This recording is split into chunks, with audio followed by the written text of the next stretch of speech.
rencana Tuhan dalam hati nurani kita. Kalau memang Tuhan punya rencana dalam hidup kita, kenapa Tuhan biarin kita jalan ke tempat yang salah ya?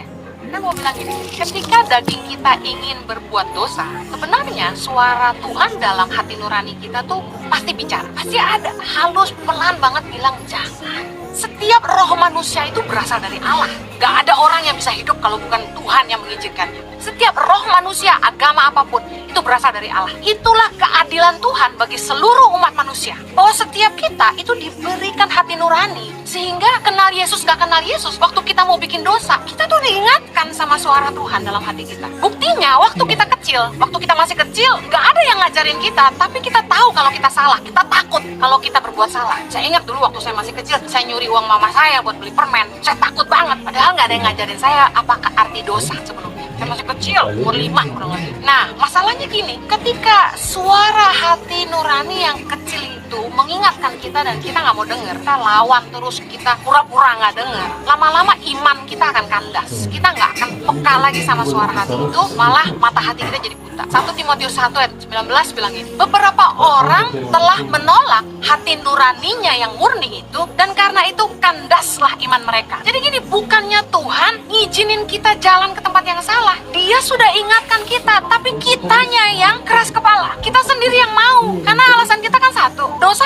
enak sih. Ini salah satu kunci yang saya mau bilang, bahwa supaya kita peka sama suara Tuhan, kuncinya adalah jaga hati nurani kita tetap murni di hadapan Tuhan. Kisah Rasul 24 ayat 16 bilang ini, sebab itu aku senantiasa berusaha untuk hidup dengan hati nurani yang murni di hadapan Allah dan manusia. Saya yakin orang yang hatinya murni, Tuhan pasti menuntun setiap langkahnya. Saya udah terlanjur jatuh dalam dosa, saya mesti gimana? Saya mau bilang, sekalipun kita jatuh, Tuhan tuh nggak pernah meninggalkan kita. Tuhan tuh menunggu kita kembali. Mazmur 139 ayat 7 bilang gini, Raja Daud itu pernah jatuh dalam dosa, dan dia bilang gini, kemana aku dapat pergi menjauhi roh? Kemana aku dapat lari dari hadapan? Jika aku mendaki ke langit, engkau di sana. Jika aku menaruh tempat tidurku di dunia orang mati, di situ pun engkau. Jika aku terbang dengan sayap fajar dan membuat kediaman di ujung laut, juga di sana tanganmu akan menuntun aku, dan tangan kananmu memegang aku. Saya ingat waktu saya masih SMA, setelah terima Yesus, lalu saya ikut Tuhan, saya sempat jatuh dan jauh sama Tuhan. Saya sempat tinggalin Tuhan, gak ke gereja lagi, dan hidup dalam dosa.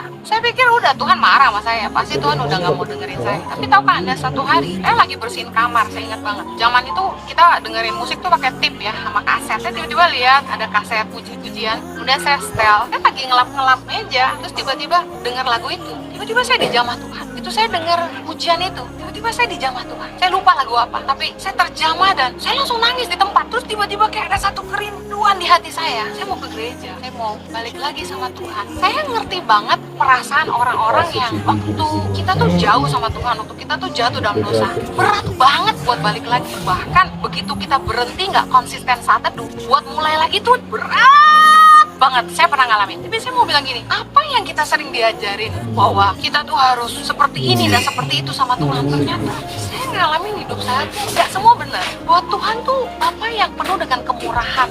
Bahwa kalau kita tahu, sekalipun kita jatuh, Tuhan tuh nunggu. Sekalipun kita jauh, Tuhan tuh nggak lupa sama kita. Tuhan tuh nunggu kita pulang sama Tuhan.